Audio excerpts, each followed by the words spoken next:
All right, good afternoon, everyone. We are at the Spending Affordability Advisory Committee again.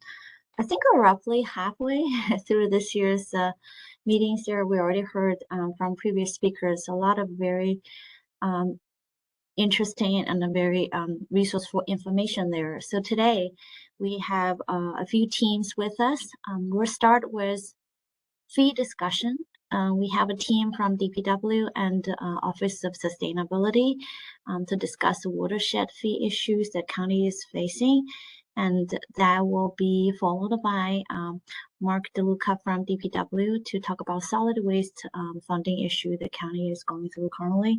Those two fees are designated for specific services there and directly impact either capital or operating um, services there for those. So I think it's an important discussion so folks understand where we are currently. And following that, we have two exciting PowerPoint presentations by economists in our own committee. The first is by Dr. Irani, and there was an interesting macroeconomic outlook discussion. There's also some coverage on regional economic outlook there. And following that is Dr. Clinch. We're all very familiar with him. He's going to talk about specifically for Howard County and Maryland, and also include some personal income projections, which is really critical to our own revenue forecasting. So with that, I'm going to hand it over to our first group of speakers there. I think Lindsay is planning to share her screen. Go ahead. Thank you. You and Mark. Oh, I forgot to mention that I also have my colleague, Brooke Mamo, Deputy Director from Budget Office, join us. He is an expert on those two fees as well, so he might chime in together with the two when we discuss these watershed solid waste. Thank you. Thanks, Holly. My name is Mark Richmond. I'm the Chief of the Stormwater Management Division within DPW. And when Lindsay gets started, she will introduce herself. But we're here to talk about the Watershed Protection and Restoration Fund and the need for a fee increase. I'm going to start out talking about what in both the capital and operating budgets the Watershed Fund is used for. And then Lindsay's going to talk a little bit of nuts and bolts on the actual fee itself. So to start out with, there are two major points of emphasis in the capital budget for use of the Watershed Fund.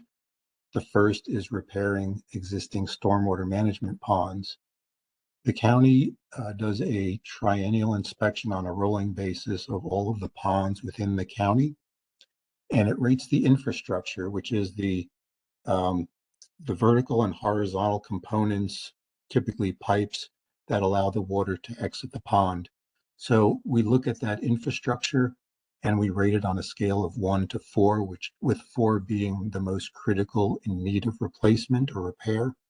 As you can see, and we've broken this out by both the rating and the council districts, as well as a total that shows that we have a significant number of ponds that have a rating of 4, where we need to do either repair or replacement of that infrastructure. Typically, it's metal now. It has reached its service life, and we are replacing it with concrete, which will have a much longer service life.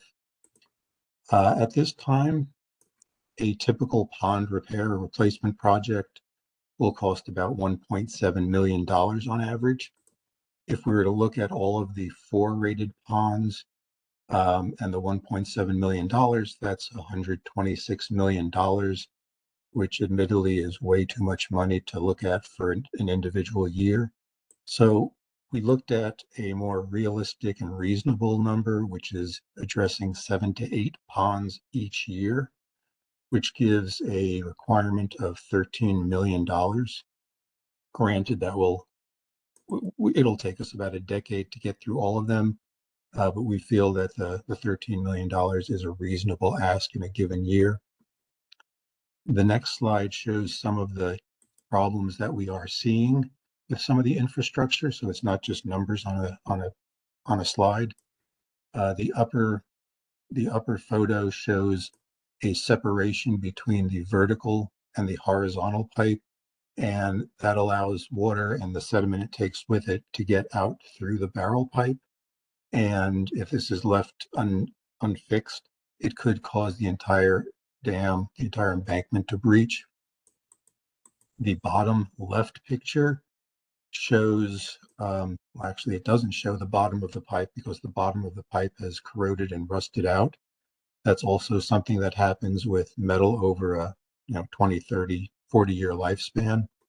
The bottom right photograph shows a collapse of the horizontal barrel pipe, and it is no longer going into the concrete box. You can see the gap. And this was brought to our attention a number of years ago. This has been fixed, but it was brought to our attention by a neighbor calling us and saying, the lake behind my property, it's no longer there. So we had about 8 feet of water that was permanently in this pond released because of this failure. So I just wanted to point out some of the actual photos from Howard County where we have seen some a definite need for repair. Moving on to the next slide. We also use capital budget to help meet our NPDES permit, National Pollutant Discharge Elimination System permit. That's through the Maryland Department of the Environment. And the capital budget is used primarily for addressing requirements to treat impervious acres and to meet TMDL, total maximum daily load, credits and criteria. And based on our current permit, we're estimating about $3.5 million per year is needed to help us meet those NPDES requirements. If we combine the two needs for the ponds and for the NPDES permit, we're looking at about $16.5 million each year, and that's in 2023 dollars.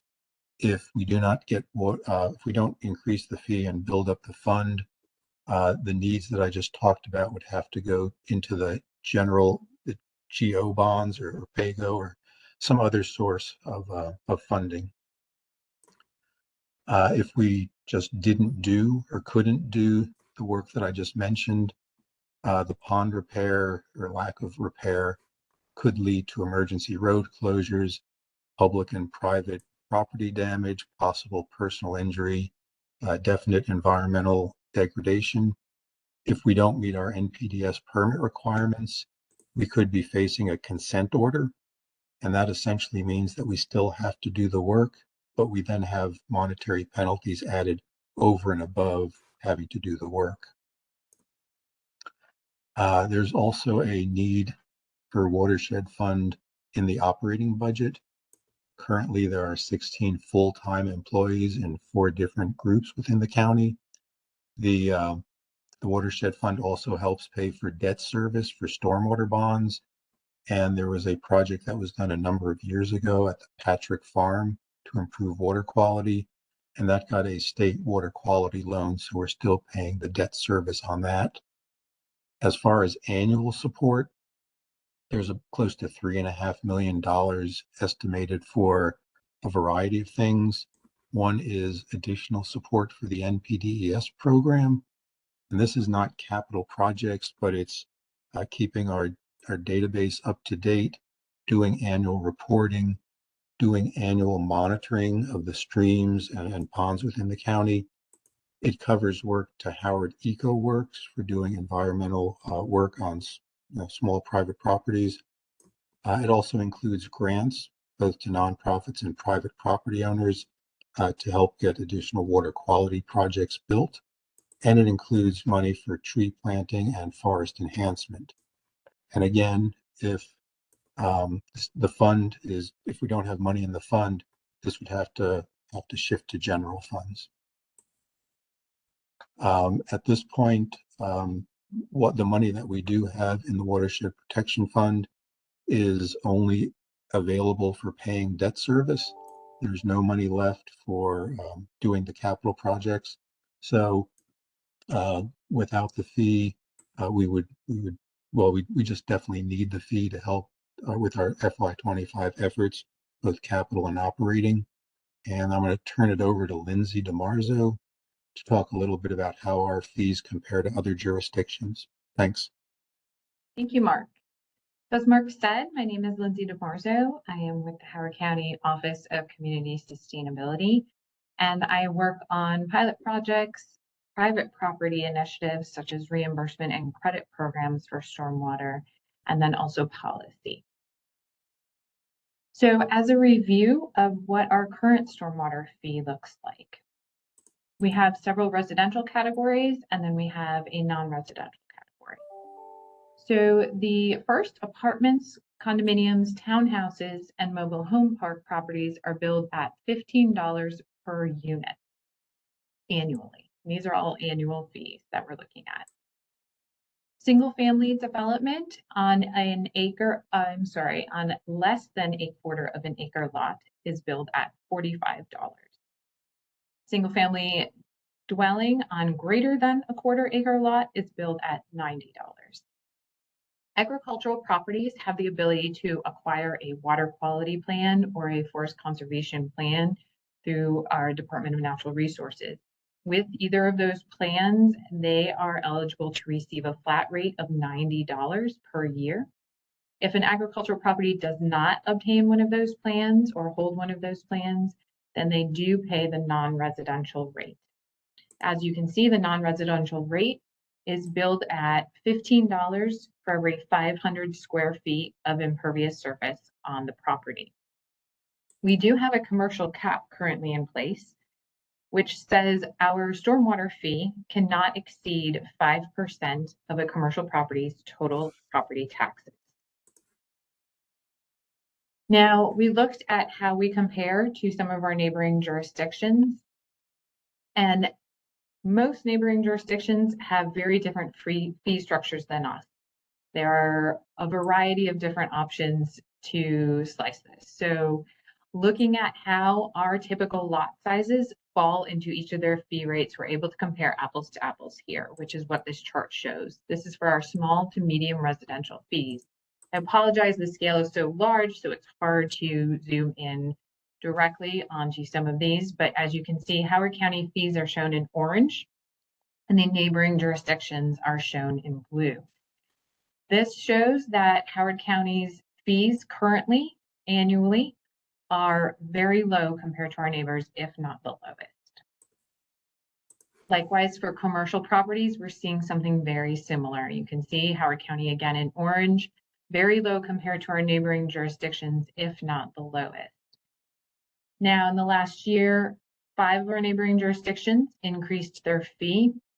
So it's not uncommon and not unusual to do this. In fact, it's probably unusual that we have not increased our fee in the last 10 years.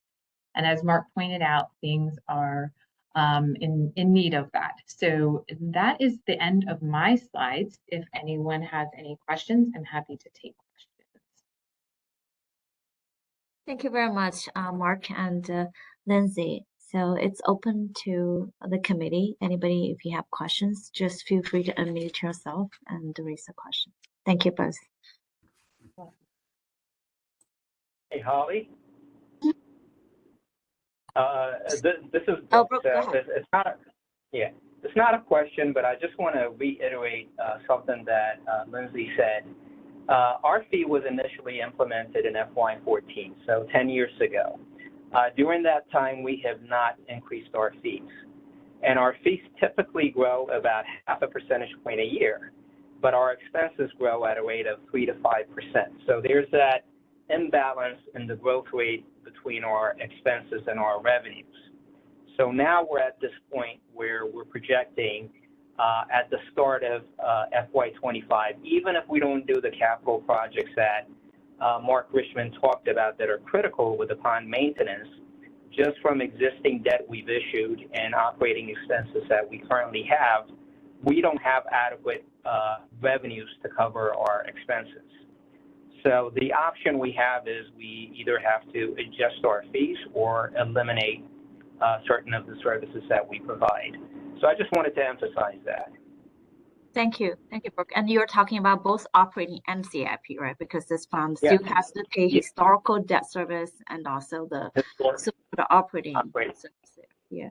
And on the capital side, I know that historically for the last decade also, it's primarily rely on this designated fee to support the capital needs on that there. So at this point, is basically all the this resource has been exhausted and the future years have revenue has to be used to support existing debt plus the operating needs, which is both have been increasing. So if we don't do anything, then there's pretty dire consequence on capital directly and also on operating side there, because the cost has to be on the capital side have to switch to geo bonds, which used to be paid by this fund, and on the operating side it will either need to cut service dramatically or shift the cost to general fund basically.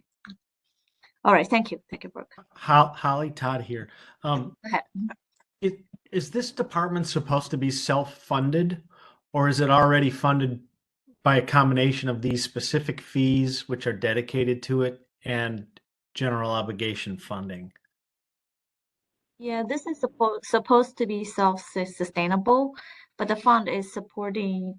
So the services there listed early are supposed to be fully recovered by this fee, and the cost is actually higher than the revenues collected. And also the capital budget is also supposed to be supported by this fee when these fees are sufficient to cover that. If not, then it will spill over to other funds, which is general fund and geo to cover it, which is added on top of existing geo bonds burden.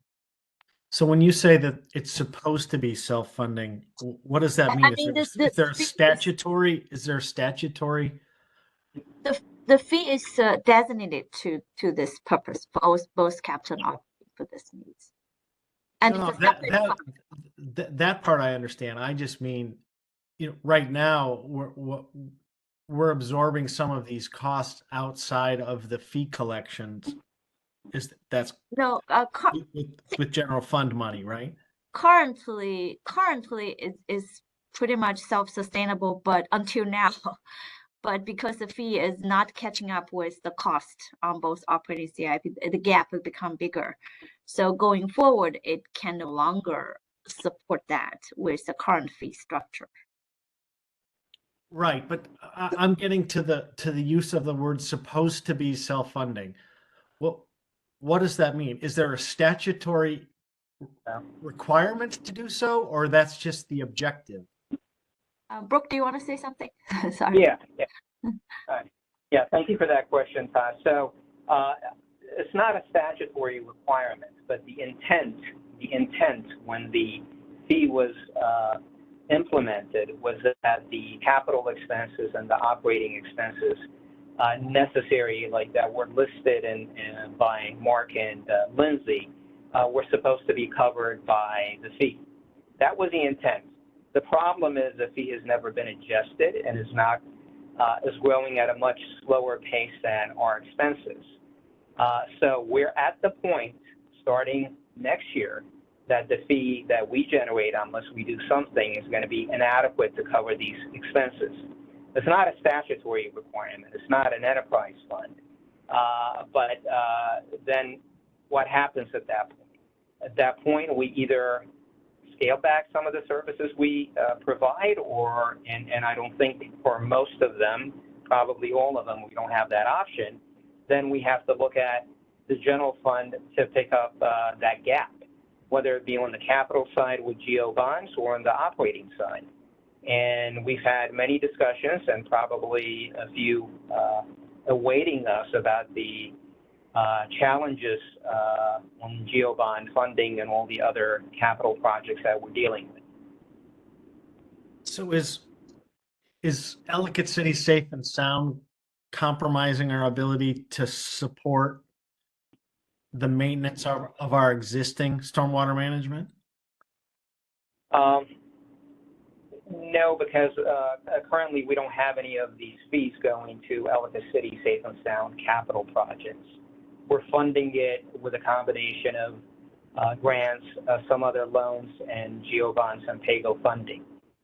So this fee is primarily on the capital side, supporting stormwater pond maintenance that Mark Richmond spoke about, and also MDE required permits that we estimate cost us about $3.5 million a year.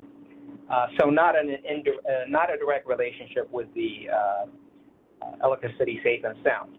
Now, if we have no choice and have to look at the general fund to help pay for these expenses traditionally paid out of this fee, then yeah, something has to give, right? Because we have all these other challenges like Ellicott City Safe and Sound, school system, and other projects, so it has to compete with that, and it's just not enough funding to cover all these needs. Thanks. Holly, can I? Thank you. It's Ellen. Can Sure. I? Go ahead, Ellen. Okay, so I guess my question is, you're talking about an increase in fees. Is the increase you're talking about sufficient to cover the 16.5 and the 3.5 that you're expecting to spend next year, or is it still going to have an impact on the GO bonds and the and operating funding? Because just talking about increasing a fee, if you don't know how much revenue you expect to yield from that, is hard to tell. In the same way that it's hard to tell how comparable we are to neighboring counties, when all we know is we might be the lowest, but by what percentage, in what way have others done it? That's all to help understand. I don't mean that someone's deliberately obfuscating or whatever, but are you anticipating raising the fees enough to cover the money that you're citing here is the minimum that has to be done in the coming year? That's important. You nodded. That was good. Understood. So, Holly, if I may try to address this. So, at this point in time, we don't have a specific fee proposal. We're in the process of trying to calculate internally, if we do a fee increase, what kind of an increase do we need? Is it something we do just once? Is it something we phase in? Is it something we adjust going forward with an inflationary adjustment? So we're doing that calculation internally, discussing with some stakeholders to come up with a recommendation. So it's a little bit early at this point for us to discuss this as our specific proposal, but what we wanted to show the committee is the need, right? The need we have both on the operating and capital side, I think, is clear. And our current fee structure is inadequate to cover it going forward. So something has to give. Likely scenario is a fee adjustment. Otherwise, the only option is to shift the cost to the general fund, which is already strained, and which means other things will suffer.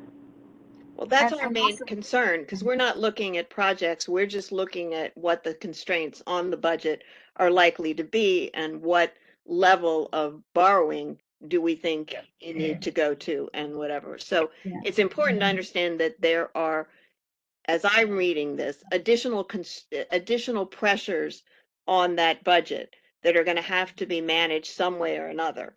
And we need to be aware that they're on the level of what looks to me like pretty much close to $20 million worth of annual fees that some way or another are going to have to be accommodated that we have not had to address in the same way in past years.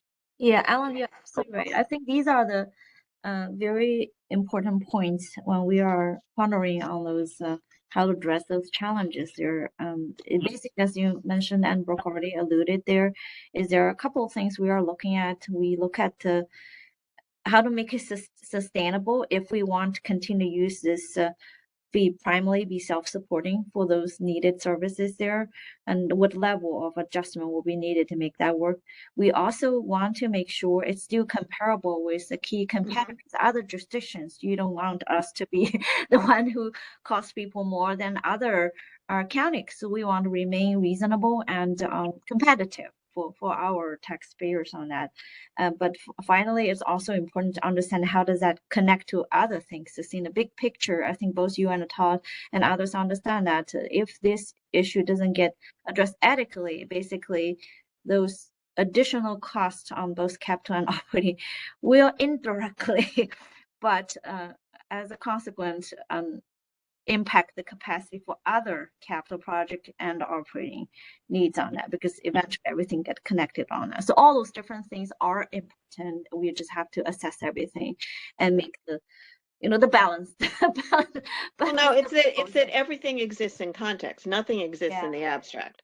And so it's the combination of all these things and all of those different factors that need to be considered. But the main thing I think that we take into this is something we have not had to deal with necessarily in the past, because the adjustments, or at least the determination of what a reasonable amount of funding was that could be funded from the fund, was what was being done. But now you're looking at essentially only being able to cover the debt service this coming year. So everything else comes out on the table, and that's a critical factor to determine in how we go forward and how that impacts other things. So that's all I wanted to make sure we were looking at. And also how it really does compare to other places, because our competitiveness with other jurisdictions impacts not just our growth, but our sustainability. So Exactly. yes, there you go. Is- I'm off now. Is the expectation that any proposed fee increase be sufficient to cover increased debt service levels and increased operating costs? Or would the fee increases, or could the fee increases be dedicated specifically to covering debt service? Or will it necessarily be just fees that go in to support the general obligation bond issuances? And this is just one other element within the GO issuance. So still in the process of discussing that, but ideally, at least from my perspective, the initial intent of the fee would still hold, that the capital expenses that we identified and the operating expenses would continue to be covered with this fee. So when I said that this fee is not going to be able to cover our existing obligation and ongoing operating expenses in FY25, I did not mean 100% of them, right? So we still have about $10 million in fees that we generate annually under the current structure. So, that goes to cover a portion of the debt service for debts that have been issued and ongoing operating expenses. But we're not going to have 100% of the revenue we need to cover these costs. And that gap or that deficit is going to grow every single year unless we do something. So I think the intent, because of all the challenges we have in the general fund, both on the capital side and operating side, and the original intent of this fee when it was implemented, we would continue to cover these expenses with this fee, and any increase ideally would address that.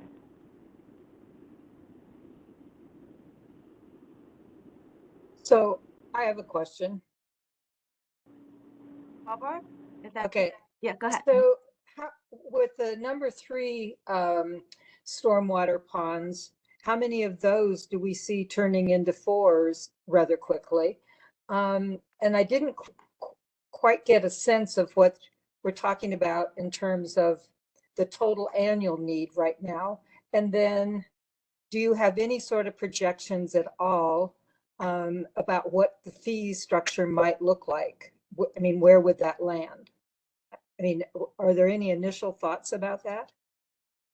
This is Mark Richmond. I'll handle the first 2 questions, and I'll defer to Brooke on number 3. The threes, I don't have an exact number or an exact time frame for when the 3s will turn into 4s, but they certainly will. They will turn into, the rating from 3 to 4 will probably be, well, we still have 4s to deal with. So 5 years, 10 years, it's heading that way, but they're not as bad right now. Second question, the annual requirement. I was looking at an annual need for the pond repairs of 13 million. That will obviously go up due to inflation every year, but right now in current dollars, I'm looking at 13 million to do 7 to 8 ponds a year. But on top of that, you had the operating costs, the new staff. So like, how much are you looking at annually for the total? I mean, the total amount. I'm not getting a sense. Yes, Barbara. So this is Brooke. Total needs if we're talking about FY25 as an example, would be roughly about 27 million, 26 to 27 million. Okay. And currently the fee generates about 10 million. Okay. And are there any kind of initial thoughts about how this fee is going to be yeah. distributed? Yeah. So at this point, and Holly can weigh in, but I think it would be a little premature to share because we're still in the process of trying to come up, the ideal, the best scenario, looking at other jurisdictions, the impact on fee payers. Do we do this in 1 year? Do we phase it in? So we're having the internal discussions about what would be the best proposal, to meet our needs, but also lessen the impact on fee payers and still keep our advantage as far as how we compare to other jurisdictions. And what's your time frame?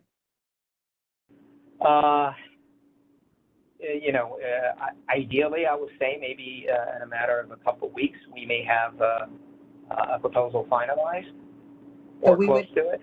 Information maybe for our report? Yes. So but if we have it in time at a point to be made public and to share, definitely. Great, thank you. But so I'm clear. We need to roughly triple the fee to balance, to go from 10 to 27. That's if we're paying cash for the capital improvements. If we're not paying cash for the capital improvements, then it goes down considerably, but now we have debt on our balance sheet. Yes. Yep. So that's another thing we're in the process of evaluating because, like you mentioned, we have a couple ways to address the capital needs. You can do cash or pay-go funding with the fees. Obviously, that has less long-term expense because you don't have the interest payment and for 20 years. And then you also have, issuing debt where the obligations are over a 20-year period. So, what is the right balance of a mix between issuing debt as we've done in the past and also using pay-go? So historically, we've done a combination of the two to meet our capital objectives. And that would be the ideal mix that we look at going forward also. We're issuing above our 10% threshold, so that's a concern if we're looking at increasing that debt service. So just, again, as we just look at all of these things, but whatever you come up with, wherever you are in this thinking, at the very least, this needs to be reflected in our report to show this is a concern that will impact the decisions that the county makes about debt level and about the allocation of funding. So I really appreciate getting the heads up. Yeah, and that's definitely why I wanted to share this with you. Even though the analysis and the recommendation is not final, we wanted the committee to have a sense of the challenges we're facing and potential implications on GO bonds and our overall general fund expenses. Are revenue bonds an option, or is it purely GOs? I mean, this would be a revenue bond, right? It's a stormwater-backed revenue bonds. If the debt issued stays within this fund and is paid by the fees that we generate. So then, to be clear, revenue bond financing is a possibility in this case because there's a dedicated revenue source that can be used to pay the revenue bonds. It currently is paid by the existing watershed bonds are paid through this revenue, not using general fund to pay. But if in the future, if the fee is not available to support existing or future debt, then it will shift it to general fund to pay those debt there. That's Right. the connection there. Yeah. Currently, it's not. Currently, this watershed fund is paying those debt, existing debt. But the payroll associated with day-to-day operations is They paid also for out of from general this fund. funds. No, they're I'm all sorry? from this. Well, people doing those services also charged to this fund. Todd, the initial presentation, when Mark and Lindsay spoke about the capital needs and also the operating needs, historically since FY14, they've been paid out of this fee. The whole challenge is, we're not going to be able to continue to pay all those expenses with this fee unless we do something on the fee side. If we don't do something with the fees, then part of these expenses would have to shift to the general fund. And the entity at risk, if we get fined because we're not in compliance with the NDPS or the storm or the discharge permit, is the county itself, or it's this authority? Well, and Mark can speak that, but I think our obligation doesn't go away if we don't meet the requirements. We still have that obligation, but we also would be subject to penalties. But hopefully Mark Richmond is still on the line and he can chime in. But who's? I guess my point is, who's the we? The county It's or county. this The county. authority? The county. The county. Okay. Yeah, Yep. yeah. Okay.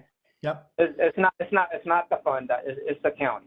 It's an obligation on the, and we just use this fund and fee as a mechanism to meet our requirements. Mm-hmm.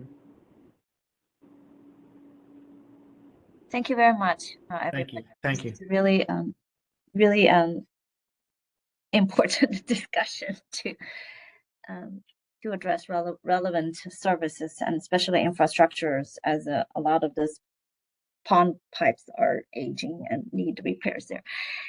Anyway, I think we need to move on to the next subject.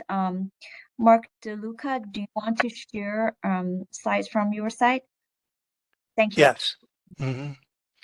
And while I'm loading this up, I'll just say that a lot of the questions that you've asked already, I believe that will be similar to this one. And I think you can see my screen. Let's see. Make a little bigger. Yeah, thank you. Yeah. So there we go. So this is about the solid waste fund, which is a special fund. It's not a, it doesn't operate as a enterprise fund. It's a special fund, very similar to the stormwater fund. So we'll just get right into this. So just as a fun summary to bring you up to speed on where this has been, we've had increases in waste disposal costs.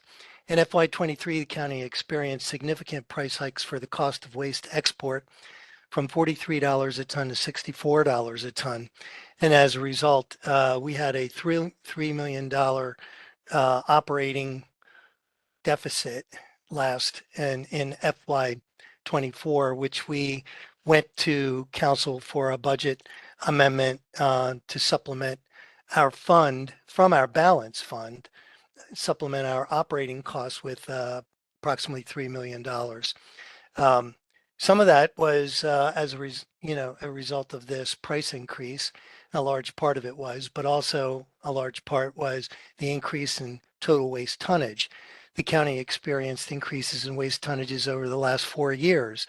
In FY20, as our baseline year, we had 118,000 tons of trash that was processed at a cost of about $5.3 million.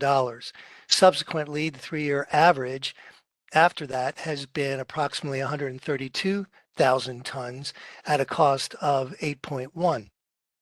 So our cost just in export and transportation costs to get rid of our trash has gone up $3 million.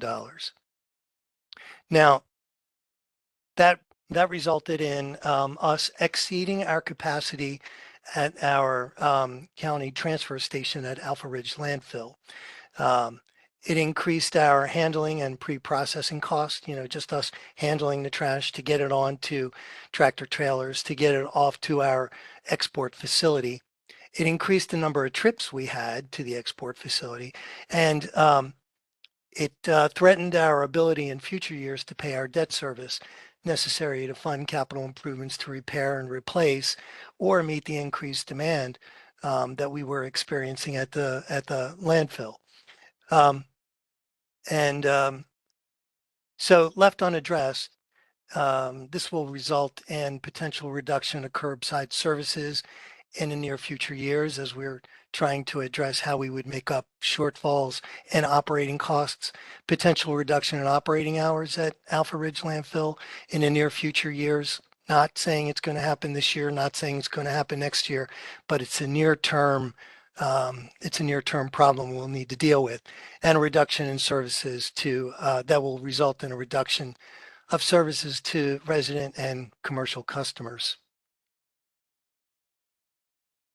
Now, this is a chart that I think explains a lot of where we have seen waste tonnages by sector. And if I can get my pointer to work this time, this gray line, these gray bars are the curbside waste. So these are handled by the trash trucks that drive through the neighborhoods, pick all the waste up at the curbside, and they take it directly to our waste facility. And we're averaging about 70,000 tons at the curb over the last 3 years, from 21 to 23. This has been an increase. Now, specifically at the landfill, these orange or rust-colored bars represent government and residential waste at the landfill. And what we mean by residential waste at the landfill is when people come during the week or on a Saturday and drop off trash in the residence area, along with recycling and things like that. But specifically, we're counting the trash here. They drop off their trash, and so we're counting that separately. And then also government waste is not what we're collecting at the facility, like if it's a government building or the library or the schools or wherever, but what our Bureau of Highways or utilities or facilities bureaus bring to us as a result of repairs that they're making on the street. They bring it into us, and possibly recs and parks as well. So you can see from this chart that the rust color, government and residential, has been pretty much level. We did have a bump in 2021, and we expected everything to be a little bit higher. We attributed it, at least originally, we were attributing all our gains in tonnages to the pandemic and just people throwing away more. But what you'll notice is that residential is, at the curb is pretty much level, and also at the, but it has gone up, but it appears to be leveling. Government residential appears to level, but our commercial sector has grown tremendously. And so if we look back 10 years to 2013 and we look at our commercial, we were probably at 20,000 tons. We were processing that, which was a very good amount for us. And then when we look at it in FY23, we're close to 50,000 tons. So we've seen a dramatic increase here. So what we did was in our FY24 residential fee calculation, I just want to draw your attention to the text box first. And our analysis here was to look at the number of households that we service, the total tons of material we collect, collection and export costs, broke that down by household, administrative costs per household, landfill maintenance and compliant costs per household. And I mentioned as a cost share because taking it to the landfill, we're cost sharing along with commercial. So it was really based on how much commercial, how much was residential.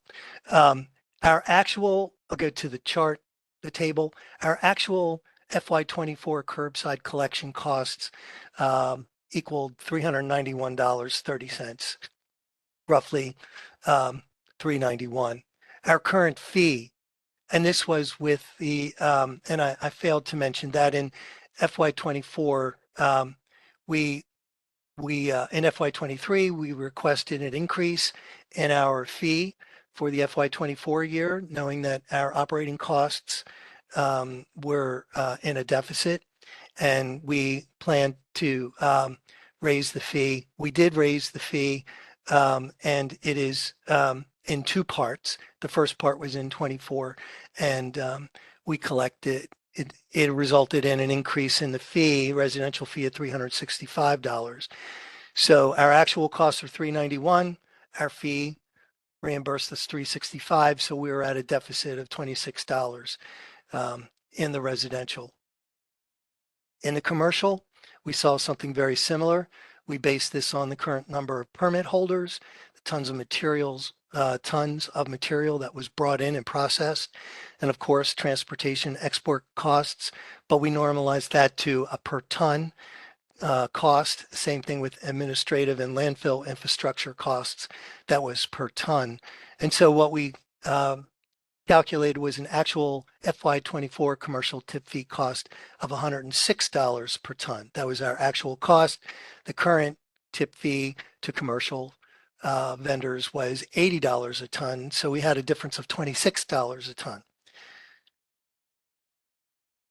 So we wanted to take a look at, where we were in comparison to other jurisdictions surrounding us.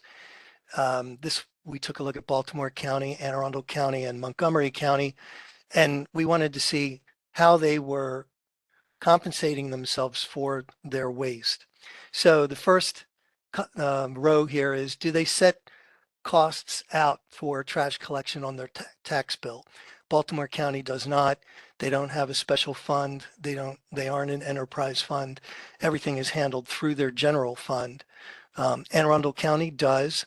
They do set it out on their tax bill. And in Anne Arundel, they have a $380 residential fee and a $380 commercial fee. In Howard County, we do set it out separately. And we have a $350 trash fee for just trash and recycling without wood waste collection. And we have a $365 fee that includes wood waste, trash collection, food scraps. And we also charge $30 for an annual commercial permit. In Montgomery County, they have a $453 residential recycling, trash, and wood waste fee. And their commercial is based on a sliding benefit charge based on tonnage from that particular trash hauler, in addition to their tax fee. So in other words, what a sliding benefit charge might be, that if they fall if they're 500 tons or less, they get charged this system benefit charge. If it's 1,500 tons per year to 501, they get charged a second system benefit charge, and it's tiered where it goes up in each tier. In Prince George's County, which is not listed here, they have a very similar system benefit charge, but it's based on land use. So if you are a fast food restaurant and your land use code is whatever that happens to be, and they're in their planning department, then you would get charged this specific system benefit charge. And it's also based on square footage. So there are, our neighboring jurisdictions have a lot of different ways to bring the income in. Now we'll go to the third row, and this is the tip fee. So Baltimore County has everything in the general fund, but they charge commercial $100 tip fee per ton of waste that they bring in. Anne Arundel County is charging $85 a ton, and Howard County currently charges $80 a ton. Anne Arundel charges $85 a ton. Montgomery County charges $70 a ton. And so to try and make heads or tails out of everything that's presented here is difficult, because it just doesn't look like an apples to oranges presentation of fees. But I'll add that this last row, actively landfilling. So in Baltimore County, they actively landfill. In Anne Arundel, they actively landfill. In Howard, we do not. In Montgomery County, they do not. And they do take their waste to the incinerator that they have at Dickerson, but they are phasing that out. So they will be in a total export position, very similar to us. We totally export all of our trash, and we've been doing that for 30 years. So approximately 30 years. Now, why is that significant? Because it's a lot cheaper to landfill if you have a facility than it is to pay for the export price. And so each of these counties, Baltimore and Anne Arundel, they can control what they have to spend on export to some extent because they can budget very specifically. We're only going to allow 100,000 tons or 150,000 tons to be exported, and we'll budget this much money to do that. And then when we collect total 200,000 tons of waste, that extra amount we will landfill.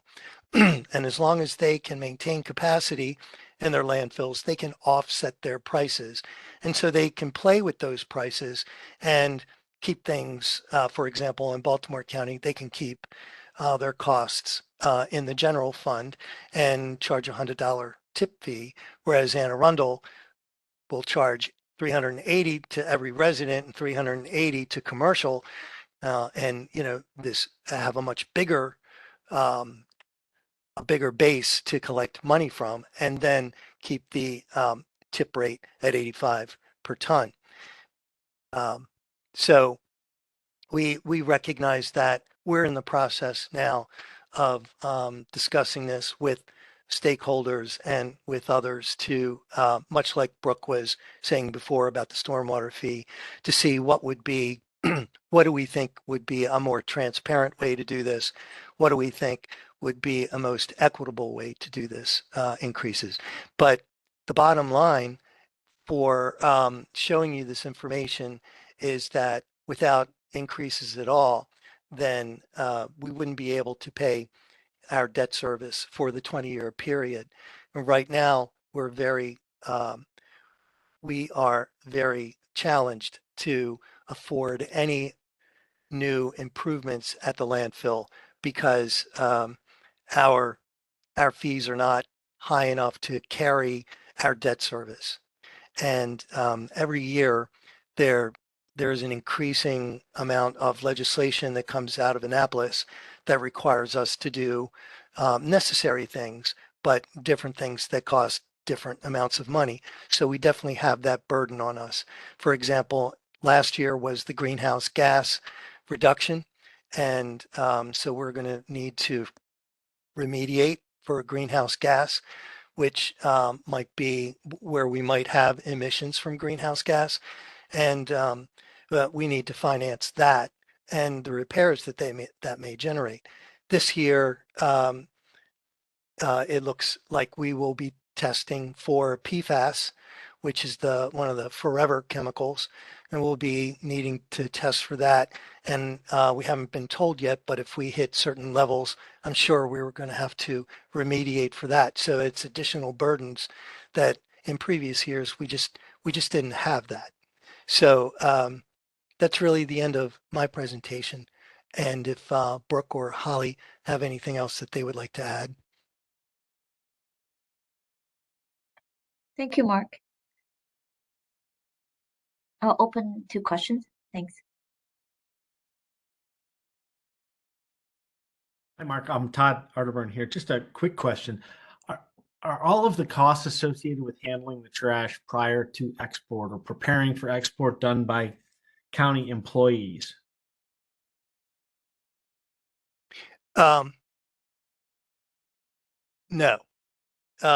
So at the landfill, we utilize contractors. Well, let's start with curbside collections. We utilize contractors to do our curbside collecting, and then that trash is taken directly to an export facility at Annapolis Junction, and then transported by rail to Virginia in King George, Virginia. So they're all contractors that do that. And then in addition to that, we use contractors. The staff at the landfill is all county employees. However, we do have one contractor at the landfill that helps us with solid waste. And that is once the material is brought to our transfer station where it's dumped there, then we pick it up, we handle it, smash it up, do whatever. I call it pre-processing. Then we take that and we put it into these like 55 foot long trailers, which is a transfer company that we bid out to, and they haul it in those large trailers. They haul it to the export facility in Annapolis Junction. So that's the way that we use contractors. Thanks.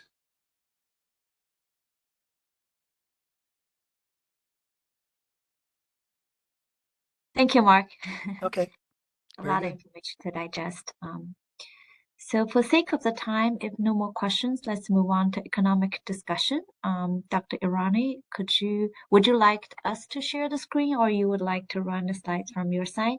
Actually, could you share the screen, please? Oh, sure. Hold on.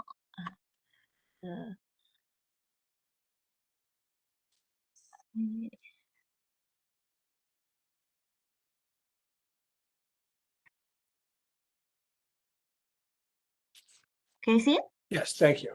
All right, go ahead. All right, well, thank you, everybody. So the theme, and I'm gonna look at the national and a little bit of the state economy, but AI has really become sort of a newest and perhaps even significant transformative technology that will likely change our economy. I should state that the time of Skynet is far off, and it's still, this technology is still in its juvenile phase. But it is here. It is here to stay. But it's going to have a significant impact on our future economy. And obviously, those counties or regions that are investing in research and analysis of this might stand to be might do well going forward. So, but let me just talk about nationally about some of the challenges. Right. So, where the war in Ukraine is approaching 2 years this February. The conflict in Gaza looks like it's spreading out a little bit. We're seeing more and more attacks in the shipping lanes, which are affecting shipping times as well as shipping costs. Workforce shortages continue to kind of plague us. Driven by labor force participation rates. Continuing inflation, not as significant as it was at 9%. Rising interest rates, which have tamed inflation, but at a cost. Climate change impacts. I mean, we were fortunate this past month that nothing sort of bad happened in Ellicott City with the heavy rains, but we did see in Baltimore County on the eastern side, there were some flooding that went on. We saw political challenges, right? We have a divided Congress. We have an upcoming bruising and divisive presidential campaign, which could impact decisions around providing continued aid to Ukraine as well as Israel. And obviously, we saw this latest thing about the should we take action on the border when we want action, but we don't want to take action because it might be politically beneficial to someone else. Obviously, any one of these things could have an impact in the economy, and some have impacted the economy. But generally speaking, we have the resilient. Next slide, please. So this has not been updated. Most recent data shows 3.1% annual GDP growth, which significantly above its long-term average of about 2 and 3%, which has been good. For many households, though, this number seems somewhat abstract. But and I'll hold off on talking a little bit about that as well. But the idea being is that even though the economy has seen record GDP growth as well as record low unemployment, for many households, what they measure success by is how much they pay for gas at the gas pump, as well as how much they pay for groceries every week, as well as basically what they pay on their credit cards. Next slide, please. Just to kind of give an idea of the size of the response to the COVID impact, sort of almost 3 times the size of what the Great Recession impact. So COVID did have a rather large and continuous impact on our economy. Next slide. And as I said, war in Ukraine continues to affect our world economy. Obviously, it's not as a big of an impact as it was February of 2022, but nonetheless, it is impacting our economy. It has impacted world economic growth as well, but the U.S. has remained somewhat resilient. Next slide. So one of the things I would argue here is, rents have been, the question of affordability really has been plaguing Maryland as well as the nation, but Maryland especially as we struggle to attract and retain workforce. Many people are leaving in some cases to cheaper jurisdictions because they can't afford to live in Maryland. And even in Howard County, median home prices are well above the state's median home prices. Next slide, please. So you can sort of see the Fed has continued to raise interest rates. It is paused. This most recent data, it is expected they're going to pause this week when they meet. There is some speculation that perhaps in May, interest rates will be coming down. We'll see. Next slide, please. Obviously, the Fed has seen some success with raising interest rates. Inflation has come down to somewhere around 3 or 4%, obviously down from its high of 9%. Next slide, please. Just to illustrate, basically, this is sort of our global supply chain pressure index. You can sort of see at the peak, it was rather high, but it's actually gone down significantly, so it's a good sign. Next slide.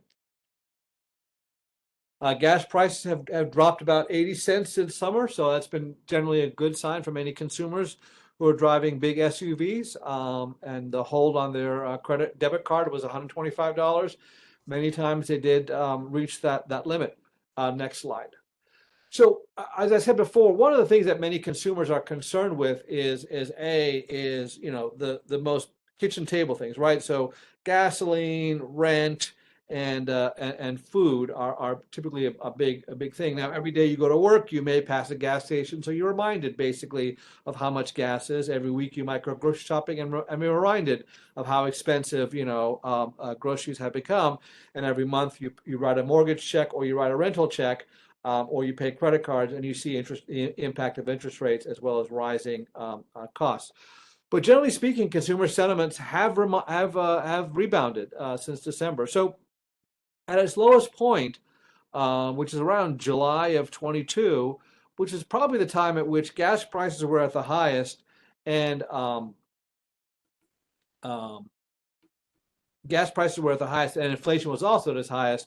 That was significant for many consumers. But you can generally see that consumers were much happier during the pandemic. Perhaps they got to work from home, but generally speaking, many households view the fact that gas prices falling, inflation falling, they're much better off. Next slide. So, home prices have come down in most recent data, but when home prices rose about 20 to 25% during the pandemic, dropping by a half a percentage point doesn't do much for our home prices. One of the biggest challenges we face, so we've got this twin challenge. Number one is we've got home prices have been rising. Again, and then also the fact that interest rates have been rising, which means that mortgage rates have been rising. So for many people, holding on to their home rather than selling it has become sort of a necessity because they couldn't afford to get a new mortgage because instead of having a 2% mortgage, they might have a 6% mortgage. Next slide. So one of the challenges we face as a nation, we're about 6 million houses short of where we need to be. And again, that was from the 2008 recession, resulted in a huge decline in construction, which we've not really caught up with. And at that time, we saw many individuals who graduated college remain with their parents or others until such time they could feel they could then afford to buy a house.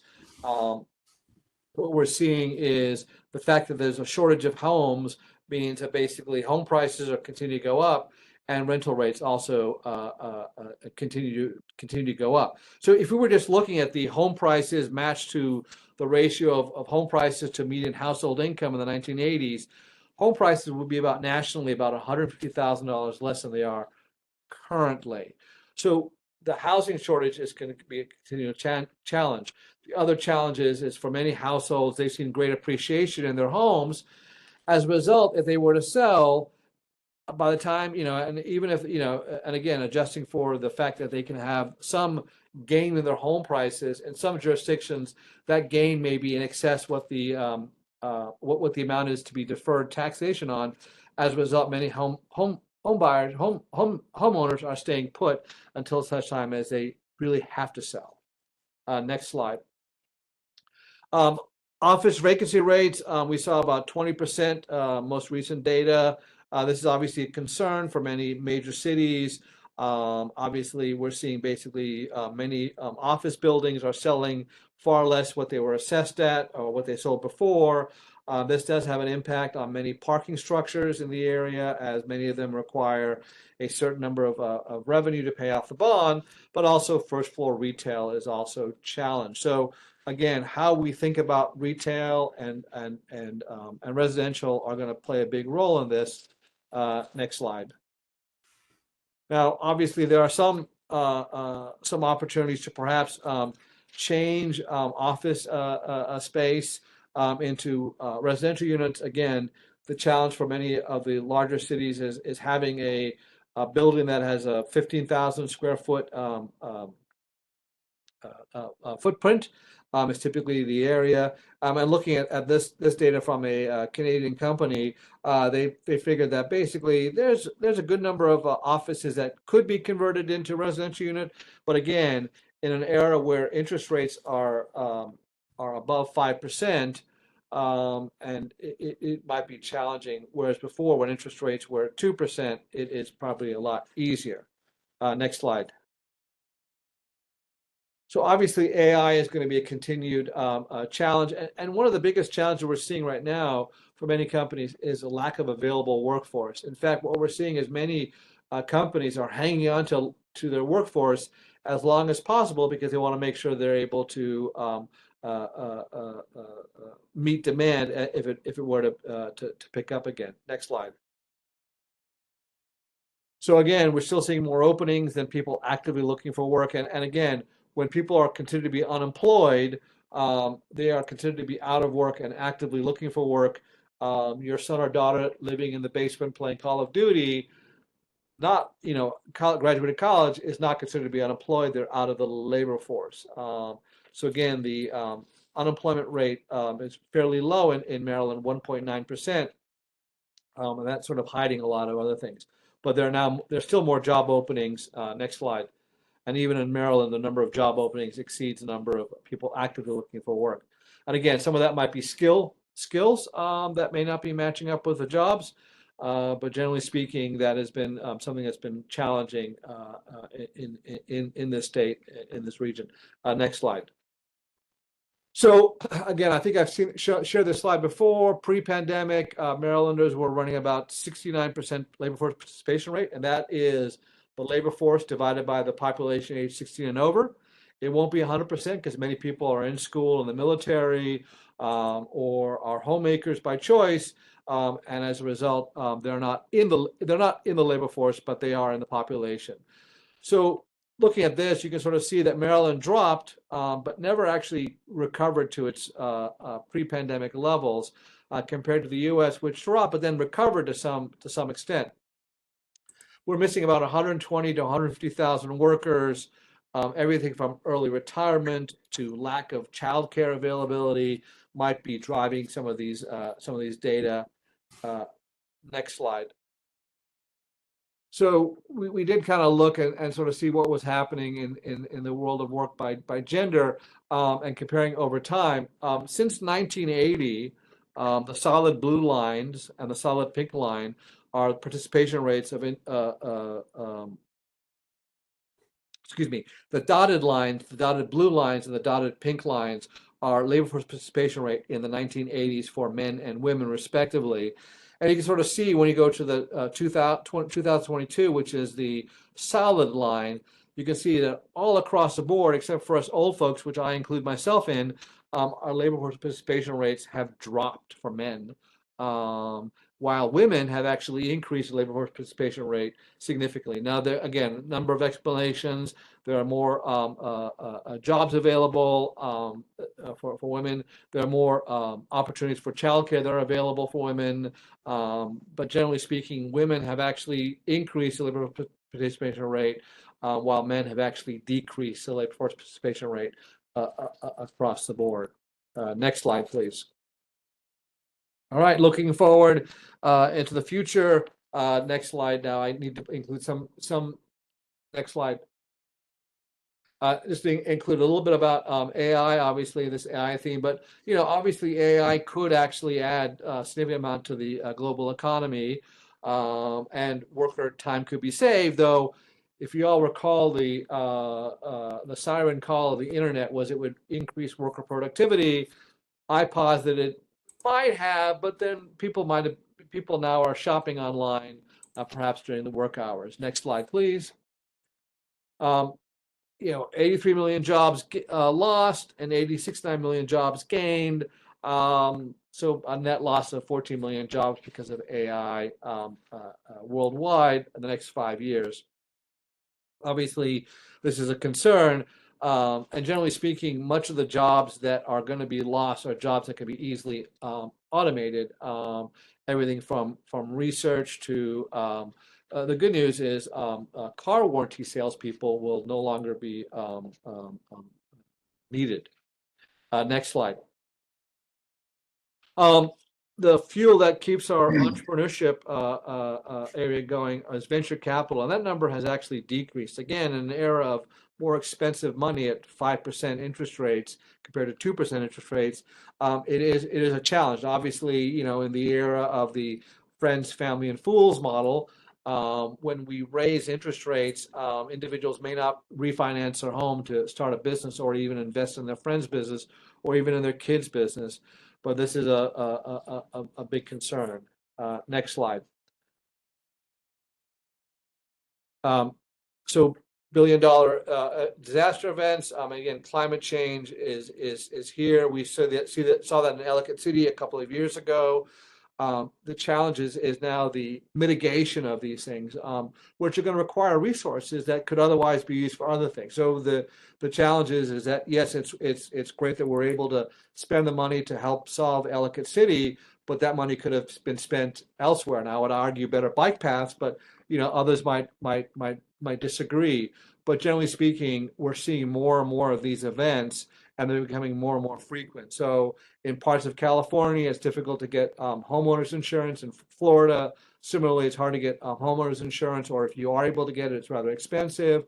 So again, all these things have a cost, not only to the state and local government, but also to the households in some of these areas as well. And even here in Maryland, next slide, please. I think I've shared this slide. You can sort of see the flooding has become much more frequent.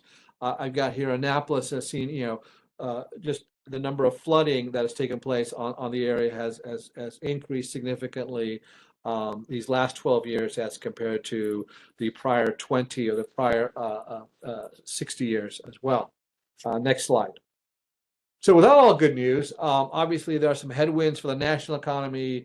We can continue war in Ukraine, terrorist attack, slowing of the world economy, rising interest rates, inflation, volatility in the energy markets. I did put banking systems here. Not only did we see last year some banks sort of had some challenges, but also many banks have on their books their commercial mortgage notes. Divided Congress, supply chain, climate change, again, more frequent, more severe. We saw them most recently here in Maryland, but we're seeing it nationally as well. Tailwind, strong labor markets, softening home prices. We dive into Maryland real quick. Next slide. Again, Maryland is growing, but again, as our governor likes to say, we are asset rich but strategy poor. And Maryland's, GDP is growing middlingly. It's not as strong as some of its neighbors. Next slide. Looking at this slide, if I showed you this, I think I showed you this last year. If I showed you pre-pandemic, it looks pretty much the same. We're getting older, and we're relying more on the internet or computers to do what we need to do. So obviously, areas of healthcare is still a significant number of job openings, as well as data scientists are needed in the nation. Next slide. And again, I like to say Maryland's eds, beds, meds, and feds, and the Port of Baltimore. But generally speaking, we're predominantly government. Again, federal government is about 10% of our workforce. Another 5 to 7% is indirect. So the Northrop Grumman's, the SAICs, all sort of, supporting the government mission here in the state of Maryland. But generally speaking, we are a state that is not big on manufacturing. So out of about 3 million jobs, about 100,000, 110,000 are in manufacturing. Next slide. Maryland's economy, again, the Port of Baltimore, depends on volume. So if that slows down, that impacts the port. Uncertainty around the federal budget. Obviously, they were able to kick the can down the road till March. We do have somewhat of a structural deficit, though that is declining.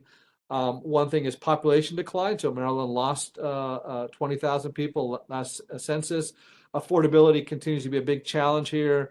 We are relatively more expensive than some of our neighboring states, so we're seeing people leave. And with the rise of sort of a remote work, it means that many people can find cheaper places to live and still be able to work. Banking, as I mentioned, I'm still concerned about some banks having on their asset sheets some of the commercial-backed mortgages, and labor shortages continue to plague hospitality, eating establishments, in addition to IT, health, and transportation. And you can sort of saw that with the beginning of the school year. It was challenging to get bus drivers in there for Howard County. That has mitigated, but to solve that, Howard County had to actually increase the distance to the schools for people to be able to be walking versus being picked up. And that's it. Thank you very much. Thank you. Any questions from the committee? I don't know whether Steve is here. Steve pointed. I mean, just now Dr. Ronnie talked about the banking, and you are one of the bankers in the committee. Do you have any thoughts on the banking industry's perspective?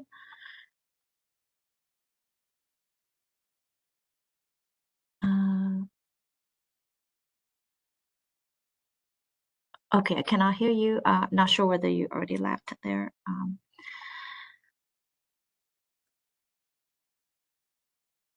Okay. Any questions from the committee? Hey, Holly? Yeah. Yeah, quick question. You mentioned, I guess, a couple slides about the impact of AI, and one of the slides talked about the net loss in jobs. So my assumption is the jobs that we gain are going to be more high-paying jobs that contribute more to the economy versus the jobs we lose. Is that assumption correct? Yeah, that's correct. Much of these jobs are easily automated. Actually, I had in one of my other presentations, I actually had a listing of the jobs. So jobs that are likely, to be lost are data entry clerks, accounting, bookkeeping, payroll clerks, security guards, building caretakers, cashier and ticket clerks, postal service clerks, bank tellers, telemarketers. Yay! There may be some shop salespersons lost, door-to-door sales workers, news and street vendors, and the jobs that are be gained are going to be your heavy truck and bus drivers, vocational education teachers, mechanics, machinery repairers, university and higher education teachers, yay, electronic technology engineers, special education teachers, light truck or delivery service drivers, digital transformation specialists, sustainability specialists. So there's quite a wide range of jobs that are going to be gained and some are going to be lost. But generally speaking, again, it's those jobs can be easily automated with AI. And we're seeing that already, right? You go to some restaurants now, you order on a tablet rather than order to a person. Yeah. No, I had like a little robot here in Ellicott City deliver my food at one restaurant. But so the net, I guess, fiscal impact on the economy, even though more jobs are lost, is it positive from AI, at least the early estimate?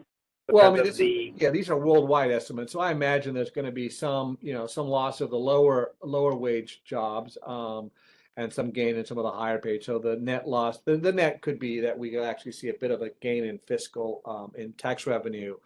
But I would argue that there's still a lot to be discovered, both in terms of research and practical applications. Thank you. Can I just balance that a little bit? That the loss the gain in tax revenue means we have more people to whom we have to provide help. People lose jobs. Yeah, on the cost side, you mean? And on the cost side. So the net impact on revenue might not be as bad, but the net impact on what we actually can use is going to be worse.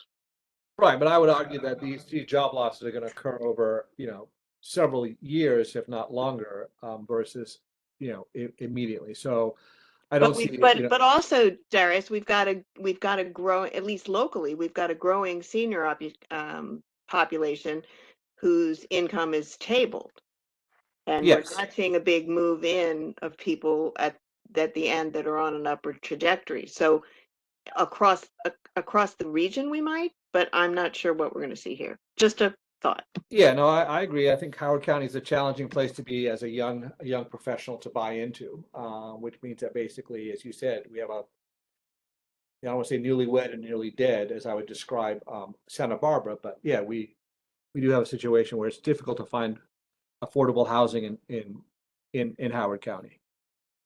Yeah, that's an ongoing challenge. I think one of the early presenters also mentioned that, and also that related to the workforce training and the retraining because of the changing, I guess, working situation because of AI. There's a lot of, I think it's still early in the stage, right? People are still watching. Yes. Well, thank you very much. It's greatly interesting and very, very informative. A big picture is really good to know. Next with us is Dr. Clint. Dr. Clint, do you want to run from your side or from here? Either way will be fine. Yeah, let me try to share. Oh, you got them up? But why don't you just run them then? You just tell me, just flip. Yeah, thank you. Sure. Because Dr. Irani did such a fantastic job this year, I'm really just going to focus my comments on the Howard County. So we talked about the federal government, we talked about the national government, we talked about Maryland. So nationally, we're in full recovery. Things are looking good. Soft landing, people feel has been achieved. However, as Dr. Irani talked about, Maryland is really kind of lagging in this recovery, one of only 6 or 8 states that have not regained pre-recession employment levels. We're not growing population-wise, we're not growing job-wise. So, those are all things he's covered. So nationally, we're doing great. And this is unlike the last couple of recessions where Maryland has been less significantly impacted. You really have to go back to the 90s. So kind of looking at what does this all mean for Howard County? I'm going to go into the revenue outlook and then my personal income forecast. So if you could hit the next slide. So what drives the county's fiscal conditions? When you look at property taxes and income taxes, they together account for about 69% of all funds and over 80% of general fund revenues for the state. So that's what really, since we're all here to talk about revenues and expenses, these are the drivers, property taxes and income taxes. So what drives them here in Howard County?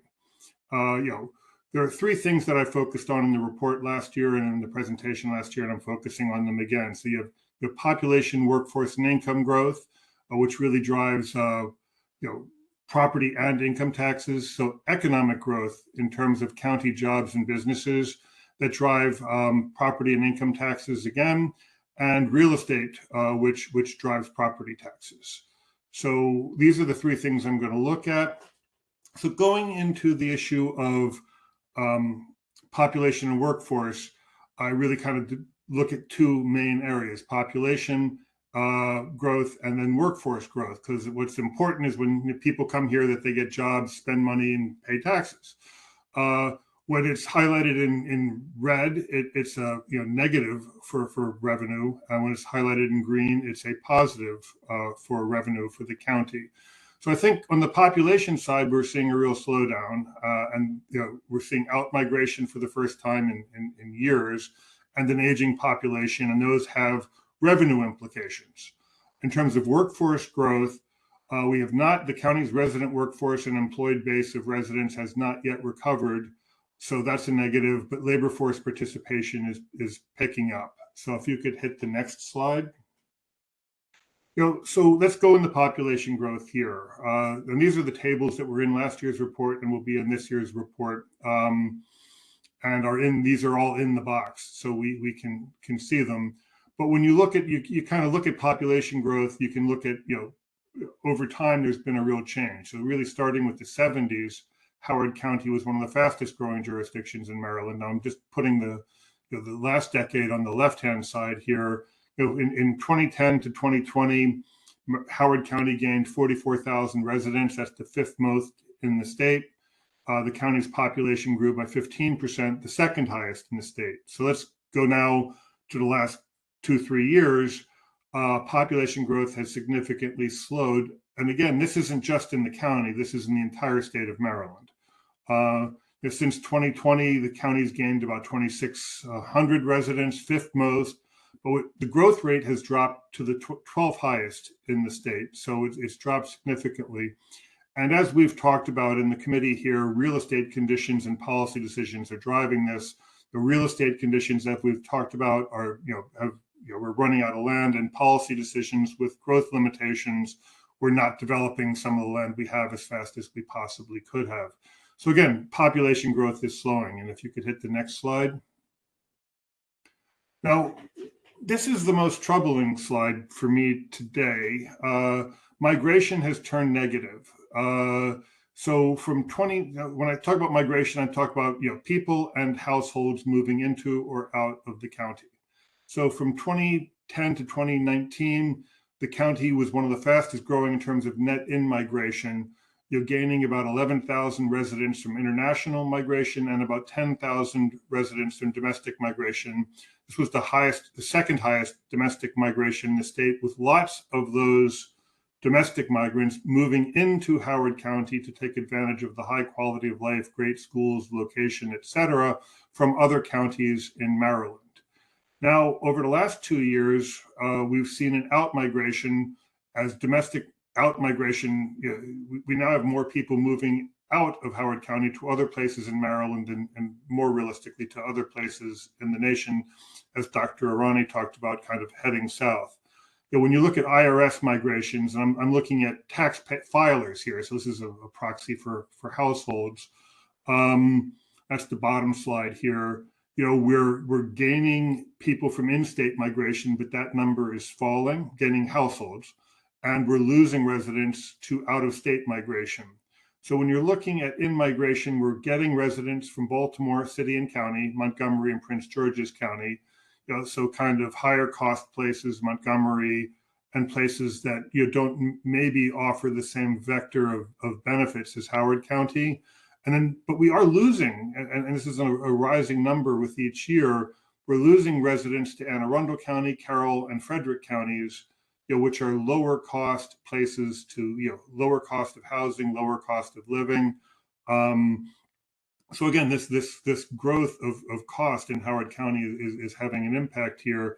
And as a state, we're losing residents to Delaware and southern states, but this is more than likely more retirements than people moving. We are losing people to Virginia. So if you could hit the next slide. So why are people important? You know, apart from the fact that they vote for the politicians that have all put us on this committee here, they're important because they, you know, earn income. That income is what we tax, which talks about the revenues that we're, you know, here to measure, and also the demand. They demand the services. So Howard County remains the highest income, lowest poverty jurisdiction in Maryland. The median household income is over $133,000 a year. This is higher than the nation of Maryland. But again, another troubling sign here is that this is the 15th highest in the nation, down from 6th highest last year. 5.7% of residents in poverty, you know, lowest in Maryland, one of the lowest in the nation. So again, slowing population growth, but high income. If you could hit the next slide. As we've talked about, the county is aging. On the top right-hand side, that's the population growth kind of 2001, 2011, 2022. And the top yellow part is the population that is 65 and older. It's the share of the population. It's more than doubled, you know, since 2001. And the working age population has, which is the gray bar kind of in the middle, has shrunk, and the orange right under that is kind of the young professional population, which, you know, Howard County, you know, A, they can't afford to be here, and B, we don't really kind of offer the lifestyle that the population of 20 to 35-year-old population wants. So so again, and then when you look at the bottom, it's the annual change in population, and again, the yellow bar is, you know, the growth in the aging population, the population 65 and older. The blue in the middle is the prime working age population, which is really not growing much. And again, since we're coming off of last week's meeting where we talked about schools, the actual number of county residents under the age of 19 has been falling. So it's not just students leaving the schools to be homeschooled or go to private schooling related to COVID. It seems that there's a decline in that population as well. Not quite sure what's driving it, but aging population. So that's kind of a summary of population. If you could hit the next slide. Workforce growth. The county's workforce in terms of people working, labor force participation, so the county's labor force, and the county's employed base of residents, you know, for the last, you know, for the decade prior to COVID, you know, the Howard County is the orange line, the state is the blue, way outpaced the state. You know, however, in the COVID recession, we had a lower or a higher decrease in workforce participation. We had a higher decrease in employed residents in the state of Maryland. That's recovering. We're doing better than the state. But again, that's a troubling sign, and it has not yet recovered in Howard County. So both the number of employed residents is lower than pre-recession levels, and the number of people in the workforce has not recovered either. So again, that's a troubling sign for income growth in the county. If you hit the next slide, the good news is when you look at labor force participation using ACS data, the number of people reporting that they're in the workforce, again, working or looking for work, you know, ticked back up in 2022. So that, again, is a good sign that labor force participation should hopefully go back up to the kind of pre-COVID levels. You know, back in the good old days when, you know almost 3/4 of workforce age population was engaged in work activities. So, you know, that's kind of a summary of population. If you could hit the next slide.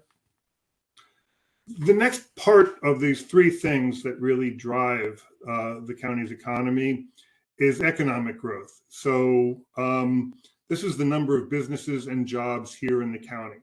And as we heard 2 weeks ago, the county's economy continues to struggle.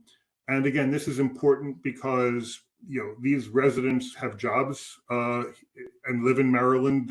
The employers pay taxes. They drive, you know, they pay rents. You know, the commercial taxes are, you know, kind of the gift that keeps giving to the county's fiscal base, because businesses don't demand high levels of services and they pay property and related taxes. So the fact that economic and employment has not yet recovered is a really troubling sign here for the county. In the 2008 recession, it took 35 months for county employment to regain pre-recession levels. We're now 44 months from the pre-COVID recession peak, and we're not there yet. And I think the biggest issue here in the county is because the county does remain relatively attractive for businesses, is that Maryland is really just not growing and Maryland is losing population. So the fact that the slow growth at the state level is really coming home to roost here in Howard County. So if you could hit the next slide. This really just goes to show the change that has occurred. So on the top chart, we're talking about long-term trends. The orange line with the little squares is Howard County. And you see prior to the COVID recession, the county grew much more rapidly than the state, than the nation, than the two surrounding MSAs that we're part of. It then started to fall in the recession and has not yet recovered. And when you look at the bottom line here, bottom chart here, the county is at the bottom. Everybody else is recovering a little bit better than Howard County, and that is a troubling sign in terms of the county's employment base. The nation recovered by May of 2022, but the state is down 0.5%. The DC Metro is down about 0.5% in terms of jobs. Baltimore Metro is down about 3%. The county is down about 1.6% from pre-recession peaks. And again, that is a troubling sign.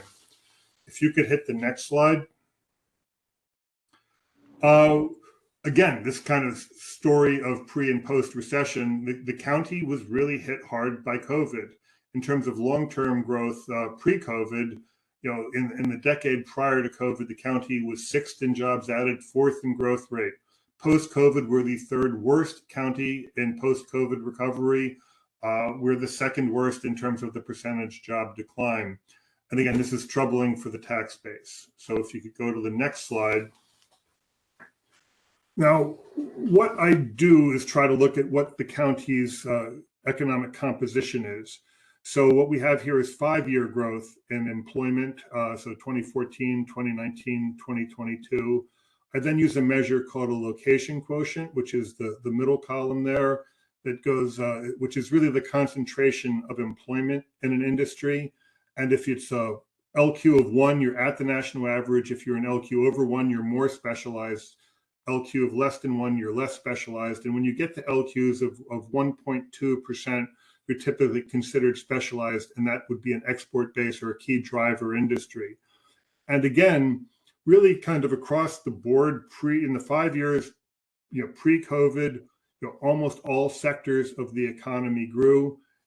In the recovery, all sectors, very few sectors have fully recovered. Professional services, which is a key driver industry, have recovered. But again, the key drivers of the county's economy have not fully recovered. So when you talk about construction, that is a driver. We have an LQ of 1.29, meaning we have about 30% more construction jobs in the county than the national average. Very strong pre-COVID growth, has not yet recovered, remains about 5% down, which again is related to the lack of construction activity. Manufacturing, strong pre-COVID growth, 19% decline since 2019. The county has really been one of the few places in Maryland that are adding manufacturing jobs, and they're starting to dry up. Resident serving industries, retail, accommodation, food services, entertainment, have not yet recovered in the county. These are not part of the county's export base, but again, point to the fact that the situation has not recovered. Now, professional services are the key driver of the county's economy. We have about 3 times the concentration of employment in this, and this ranges from everything from the lawyers to accountants to IT to research. It has recovered, and it has is highly specialized, and this is the growth driver of the Maryland economy, and clearly a growth driver in the county's economy.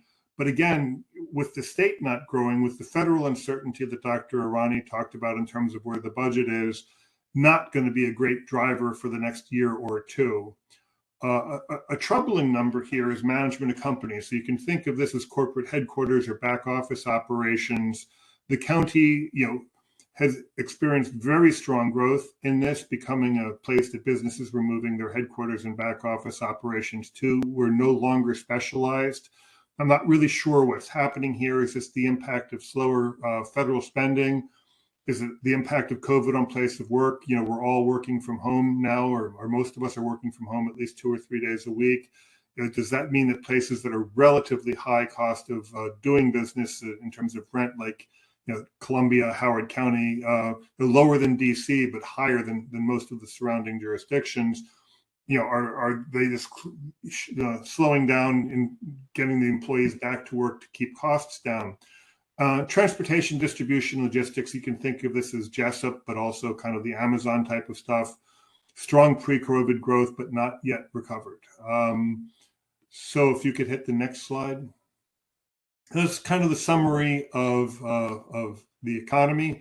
I'm now going to dive into real estate conditions. Real estate conditions really do drive property taxes, and they impact income taxes, especially when you think of non-residential development that is where people work and shop. In terms of residential, the good news is that prices remain strong. However, as the Board of Realtors person had talked about, the county is facing inventory challenges. Units are down, low inventory, permitting is down, multifamily is up over the long term in terms of residential development. Now, non-residential, we had a very strong, growth in this from 2018 to 2022. It fell in 2023, but as we all know, non-residential permitting activity is the value of the permit put in place, and it's very chunky. So you permit something and it takes 2, 3, 4, 5 years to build out. So this isn't necessarily a troubling sign, but I'll go into that in a minute. So if you could hit the next slide. Real estate, this is residential real estate. We have units sold and the active inventory. So units sold is the blue line. Active inventory is the orange line. The units sold, after growing very rapidly, it has dropped precipitously. And again, part of this is the lack of development activity. Part of this is what Dr. Arani talked about in terms of interest rates going up, people staying in their house, not wanting to leave and get a higher mortgage and go somewhere else. And then the gray bars are the median sales price that's on the right-hand axis of the chart. And again, rapid growth here, very strong growth over the last couple of years. So the median sale price grew from 520 last year to 560 in 2023. It's the second highest in Maryland behind Montgomery County, 9th highest in growth. The inventory is very low, 0.7 months, less than a month of inventory. So it's the lowest in Maryland, and the number of units down. So when you talk about the real estate market, which again drives not only property tax growth, but also one-time fees for the county, this type of activity is down precipitously. If you could hit the next slide. This is kind of the slide where I talk about permitting and development activity on the residential side.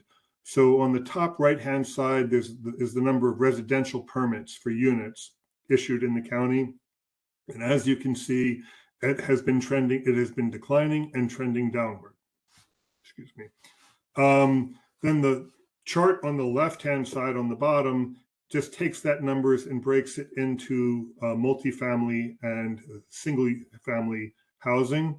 And what you see is that for the last 2 years, the level of multifamily development has slowed, but in the 4 or 5 years before that, there was almost half or more of the housing units authorized for construction were multifamily.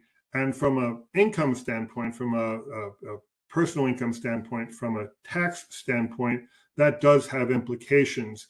Now, not all multifamily is renter, but the census has data on owner occupied versus renter occupied. So, condos, would clearly a multifamily unit, but counted, we're not getting the issue here.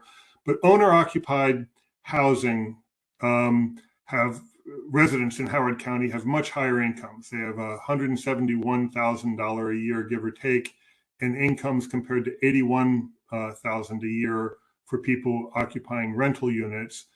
And the issue is that they're contributing less, or a renter will contribute less to the county's tax base than a homeowner.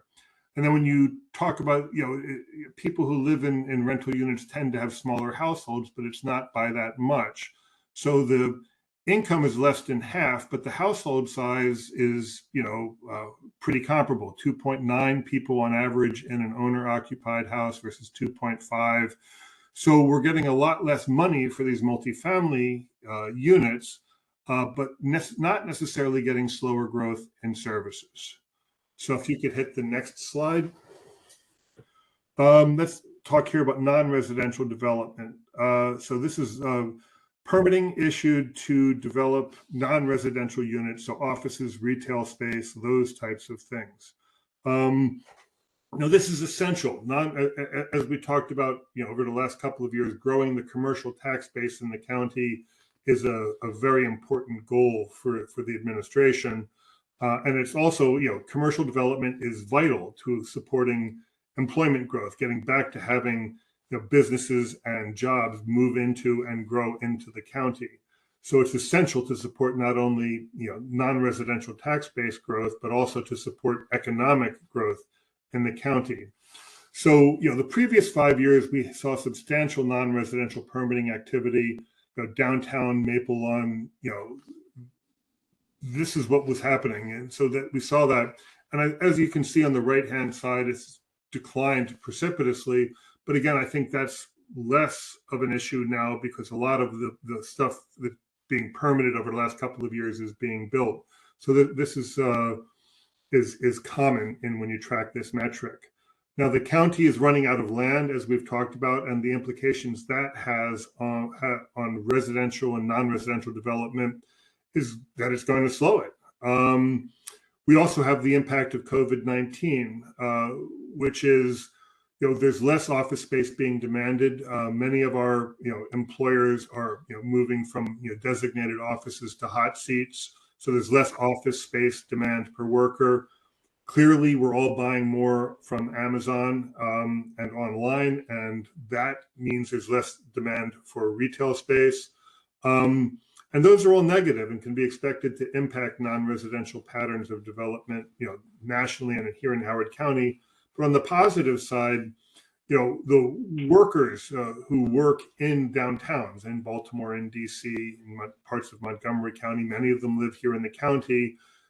Our costs of rent are much lower. So, you're seeing places like Prince George's County, Howard County benefit from the fact that we have lower office rents than the downtown areas that we surround. But so employers are demanding space closer to their workers and also getting reductions in cost. Now, the other really, we talked a lot about Gateway. I think it was 2 meetings ago, and that is a game changer for the county. So the redevelopment of Gateway has significant impacts in terms of non-residential and residential development here in the county. So if you could hit the next slide. So what does this all mean? Again, using my idea of green meaning good, red meaning worrisome, and what does it mean for the budget? So the key takeaways for my presentation, at least, is nationally there's been a soft landing, has appeared, so the national economy is doing great. This is, there are clearly worrying signs, as Dr. Irani has talked about, but as of today, things look relatively strong. At the state level, Maryland, and this impacts Howard County, is growing slowly. Maryland had a population loss. The employment has not yet recovered, and this makes it hard for a place like Howard County to grow. Howard County conditions, as I've talked about and summarizing them here, we have moderating population growth.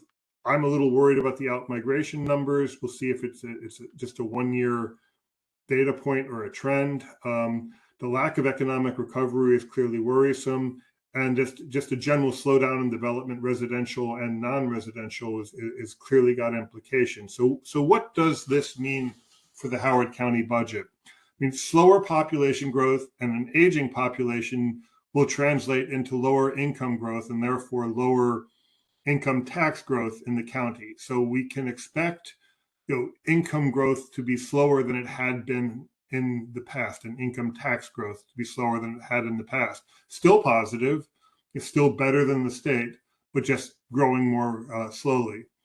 Interestingly, what does this mean for demand for government services?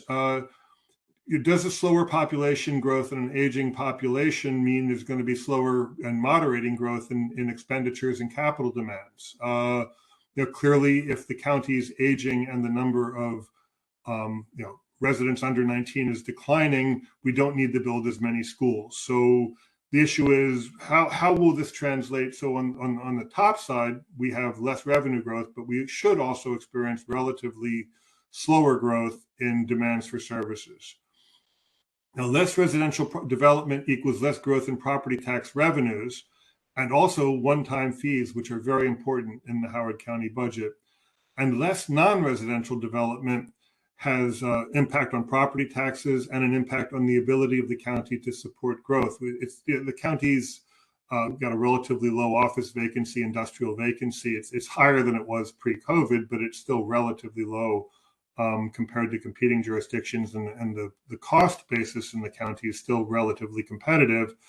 So if we don't develop, how are we going to grow the employment base?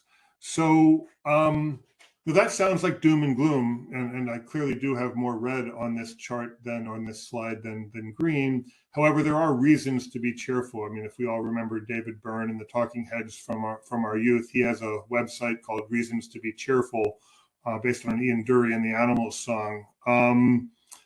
For those of you who like 80s music, Howard County remains an attractive place for businesses and residents. We're growing more slowly. More than likely, we're growing more slowly because of A, the slow growth in Maryland, but also B, some of the policy decisions we've made related to growth. But the county remains an attractive and competitive place for business and residents. Now, the other issue is there are clearly opportunities for redevelopment that are, A, occurring, and B, in the pipeline in the county. The downtown Columbia is doing quite well. Gateway is, starting to come in terms of online, in terms of planning. And we've been talking about the Route 1 corridor redevelopment in the county for years, decades probably. That, again, has real potential. So there are reasons to be cheerful despite some of the negative trends I've talked about here today. And there's reasons to believe that things will get better. So again, reasons to be cheerful moving on. So if you could hit the last slide. These are my personal income projections, which kind of go into the revenue forecast that Holly prepares for us all. We're predicting growth of 5.1% in 2023, which looks quite good. So it's good by historic standards. But let's really do point out that for 2022, the county's personal incomes grew really slowly by 3%. And again, that means that revenues are going to grow relatively slowly, because it takes 2 to 3 years for revenue to be realized at the county level for once it's earned. So while these numbers look relatively good going forward, we are must have to come to grips with the fact that incomes grew, pretty slowly in 2022. Now expected to recover, but we still have to deal with the near-term projections. Now, there's going to be recovery of employment and workforce in 2024, I'm predicting, and continue to exceed state growth going through. So, the lack of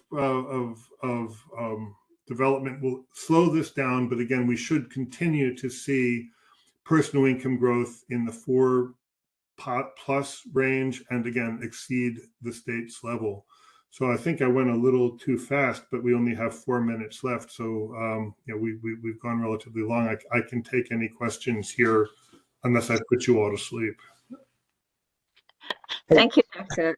Clench. There, it's always very helpful and really critical to our revenue forecast on that. And I appreciated that we lay out both the some solid base and some long-term concerns ongoing. And if we look at the long-term sustainability issues there, so we probably can still do one or two questions. Anybody want to jump in? Hey, Richard. Yeah. Go ahead. It's Josh. How much of this story, and Darius' story as well, is really what chunk of this story is because of an aging population? Like, we lost people in the workforce because we had an older population where people of certain means just decided not to go back to the workforce when COVID ended. We're having a problem with basically regenerating housing and bringing in new residents because older residents have refinanced and they're just don't want to really go anywhere. And we have, people not, or we have somewhat of an out migration because the residents that do want to go someplace are retiring. Like, what's the percentage of our problems is related to just the aging demographic, and then what part of it is our own policy choices relatively that we decided to stop growing? Howard County's median age is still lower than the state average, still lower than the national average because so we're aging, but we're not in the same place as other areas. So clearly an aging population is one of the factors and clearly contributed, in my opinion, to the decline in labor force participation and employment. I think another real factor is that Howard County has a very high level of income, high level of dual income families, where during COVID and lots of children compared to, again, because we have a lot of people in the middle age groups and working age groups, where one person could afford to stay home and that person necessarily hasn't. So it's not just aging, and the county's median age is lower than the national and state average. Therefore, there's other things going on here. And clearly, I think the issue of real estate development and this, is it the policy decision or is it the fact we don't have any land? And I don't know. I'd love to see that number, and I don't even know how to make it up. But clearly, the decision to limit growth impacted this decision, or this population change. However, in the absence of APFO, in the absence of increasing impact fees, we still would have run out of land. So we've always had the same amount of land from 1700 to now. It's just, how do we want to develop that land? All right, so I'm talking about decisions that are made recently, like ABFO and impact fees, versus decisions that were made decades ago, ag preservation. I think clearly, if you could, and it could never happen legally or open up wide swaths of land for develop, the fact that we have high quality schools, great location, and the fact that we're limiting growth on the 70 corridor, which is again the kind of an area of untapped growth potential in Maryland. Recent policy decisions, APFO, real estate fees, impactful, we still would have run out of land. Ag Pres can't touch that one. But that decision was made long ago.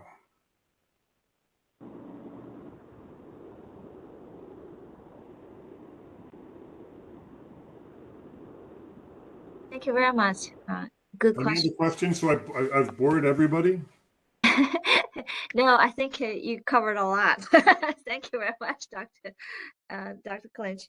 And I know we still have a chance to come back if needed there. For the sake of time, I would say wrap up today's meeting.